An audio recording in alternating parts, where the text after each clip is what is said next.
wasiirka qorsheynta qaranka Soomaaliland Maxamed Ibrahim Qabyatire ahaana gudoomiye gobolka Togdheer ayaa kormeeray xayndaabka gegida diyaaradaha magaalada Burco oo loo ogolaaday inay daaqaan xooluhu maadaama abaari jirto. xoolaha maanta daaqaya cawska ku yaala gegida diyaaradaha magaalada Burco ayaa lagu qiyaasay 10,000 oo neef.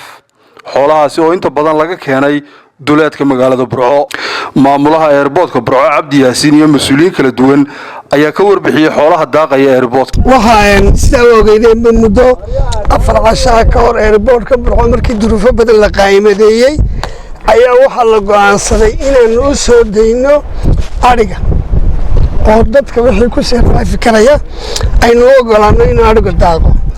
muddo 3 casho markii aanu eegnay maamulka iyaga guddiga dib u dhiska iyo waxaan ogaanay ariyowgan dadkan soo galaya in duruuf aad uga adag ariyowga oo wax loo siiyo ay ka sii adag tahay dad aad u jilicsan dad haddii habeenkii xataa qaar waalidiintii ka dhimatay oo aabihii iyo hooyadiiba ka hadfeen duruuf aad u adag reer 2 tiro ariya lahaayo 9 neef wata qaar 7 wata aan kuwaasuna xataa faa'iido aan u lahayn. marka waxaanu go'aansanay inaanu media iyo gobolkaba arinta iyada u soo bandhigno. duruufta soo korodhay wasiir waxa weeye aan warbixinta ka dhiibaynaa waxa soo guuray dadkii tuulooyinka ooli jiray baa soo guuray oo soo nafbiday markii madaarka aad amartay in la furo soo nafbiday baa halka yimi. dadkaasi waxay wataan xoolaha ishaadaad gelin doontaa waad arki doontaa mid 200 oo neef wata oo neef Osaka ka iibgeeyo aan lahayn baan aragnay.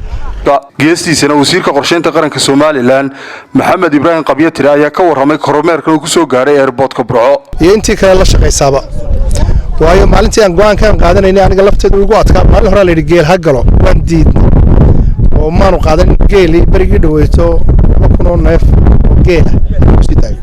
laakiin tan ariga markii waan la qaatay go'aankana waan wada gaadhnay in guddidu iyo maamulka madaarku way u sii daayaan xoolaha maadaama amaar jirto.